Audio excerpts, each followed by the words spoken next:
السلام علیکم ورحمۃ اللہ وبرکاتہ۔ بسم اللہ الرحمن الرحیم۔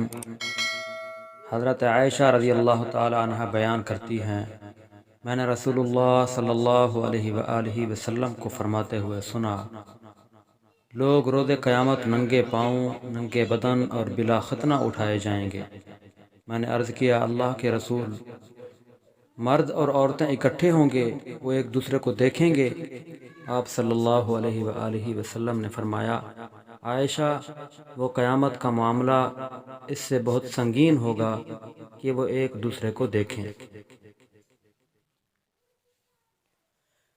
مقداد رضی اللہ تعالی عنہ بیان کرتے ہیں، میں نے رسول اللہ صلی اللہ علیہ وآلہ وسلم کو فرماتے ہوئے سنا، روز قیامت سورج مخلوق کے قریب ہو جائے گا، حتیٰ کہ وہ میل کی مسافت کے برابر ان کے قریب ہوگا، اور لوگ اپنے اعمال کے مطابق پسینے میں ڈوبے ہوں گے۔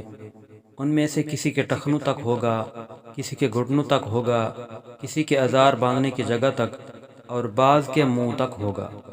اور رسول اللہ صلی اللہ علیہ وسلم نے اپنے ہاتھ سے اپنے منہ کی طرف اشارہ کیا۔ ابو ہریرہ رضی اللہ تعالی عنہ بیان کرتے ہیں، رسول اللہ صلی اللہ علیہ وآلہ وسلم نے یہ آیت تلاوت فرمائی، جس روز وہ زمین اپنی خبریں بتا دے گی۔ آپ صلی اللہ علیہ وسلم نے فرمایا، کیا تم جانتے ہو اس کی خبریں کیا ہیں؟ انہوں نے عرض کیا، اللہ اور اس کے رسول بہتر جانتے ہیں۔ آپ صلی اللہ علیہ وآلہ وسلم نے فرمایا، اس کی خبریں یہ ہیں کہ وہ ہر مرد اور ہر عورت کے متعلق اس کے تمام اعمال کے متعلق گواہی دے گی جو اس نے اس کی پشت پر کیے ہوں گے۔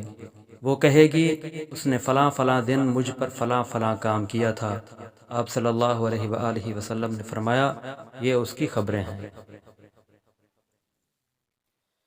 ابو ہریرہ رضی اللہ تعالی عنہ بیان کرتے ہیں، رسول اللہ صلی اللہ علیہ وآلہ وسلم نے فرمایا، جو شخص بھی فوت ہوتا ہے تو وہ حسرت و افسوس کرتا ہے۔ انہوں نے عرض کیا، اللہ کے رسول، اس کی حسرت و افسوس کیا ہے؟ آپ صلی اللہ علیہ وآلہ وسلم نے فرمایا، اگر وہ نیکوکار تھا تو وہ افسوس کرتا ہے کہ اس نے زیادہ نیکیاں کیوں نہیں کیں، اور اگر وہ گناہ گار تھا تو وہ افسوس کرتا ہے کہ اس نے گناہ کیوں نہ چھوڑا۔ دوستو، اللہ تعالی ہمیں ان احادیث پر عمل کرنے کی توفیق عطا فرمائے، آمین۔